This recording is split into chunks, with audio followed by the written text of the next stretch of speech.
So, what's all the buzz about deleting ChatGPT? It turns out, recent headlines have stirred up controversy around OpenAI, the company behind ChatGPT. Some users are rethinking their subscriptions because OpenAI's president made a massive political donation to a pro-Trump super PAC, and their technology is now being used by ICE for immigration enforcement. For many, this raises tough questions about where their money goes and what values their tech choices support. That's why a growing number of people are considering deleting their accounts, not just as a tech decision, but as a way to make their voices heard. OpenAI's president, Greg Brockman, recently made headlines by donating $25 million to MAGA Inc., a super PAC supporting Donald Trump. This was the largest tech sector donation in the lead-up to the 2026 elections, and it sparked a lot of debate about OpenAI's role in politics. Brockman claims his support aligns with OpenAI's mission to develop advanced AI for everyone, but critics worry it ties the company's image to partisan interests. For a tech firm that's supposed to be all about innovation and neutrality, this kind of political involvement raises questions about trust and transparency.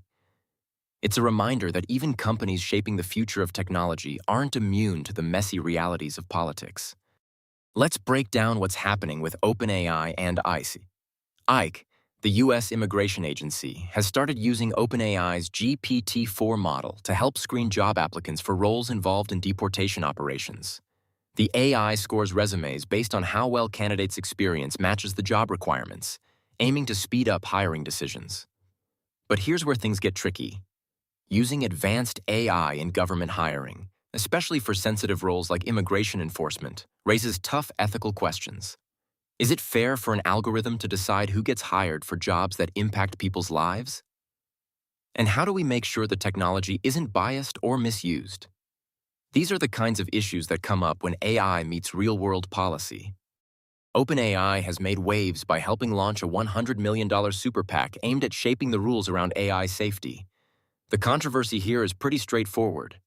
Critics worry that such a massive fund gives OpenAI outsized influence over which laws get written and who gets to enforce them.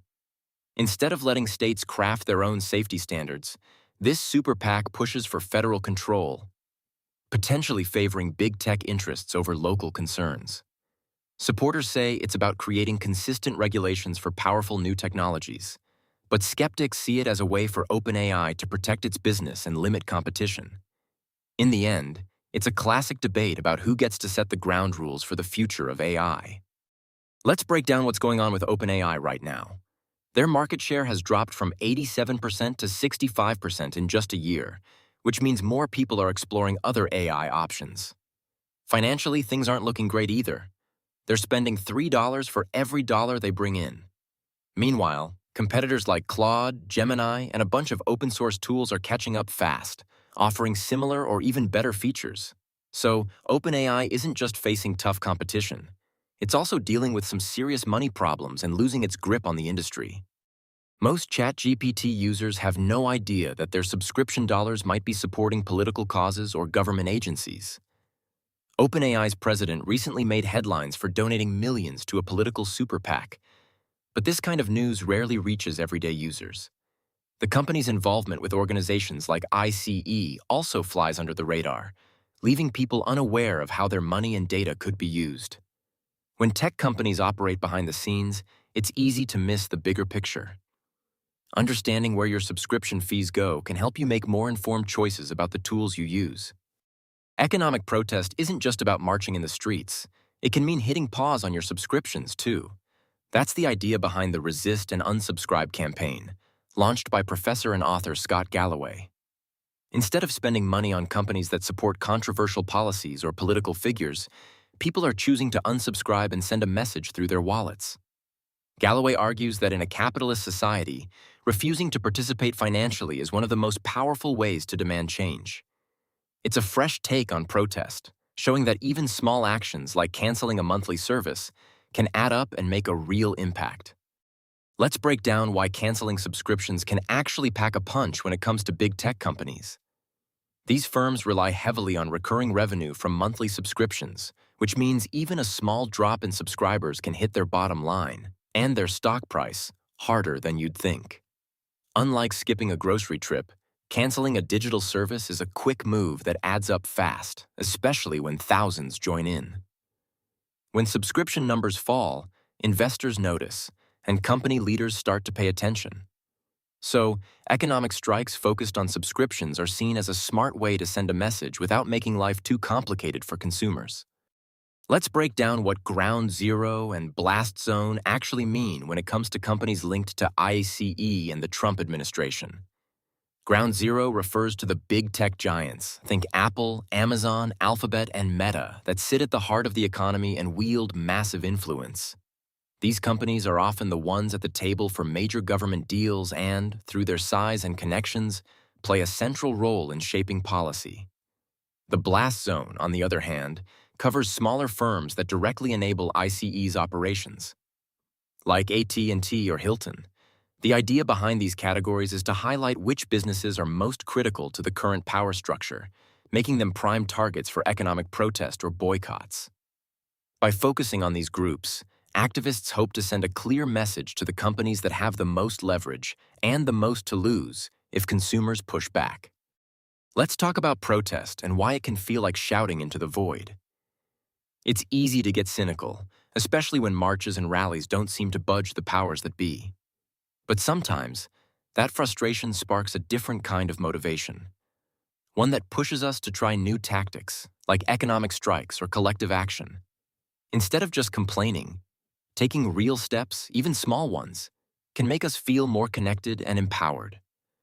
It's not just about making noise, it's about finding ways to actually move the needle, even if it means stepping out of our comfort zone.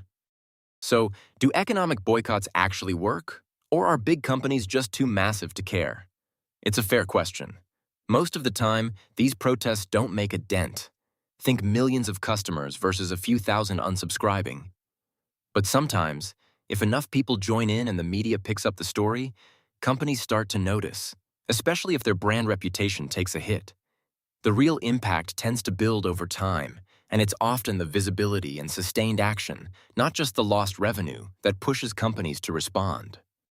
When it comes to economic protests, media coverage and public visibility are often the real game changers. Take the Disney boycott over Jimmy Kimmel, for example. Subscriptions were actually declining, but what really pushed Disney to act was the intense media spotlight and concern for their brand image.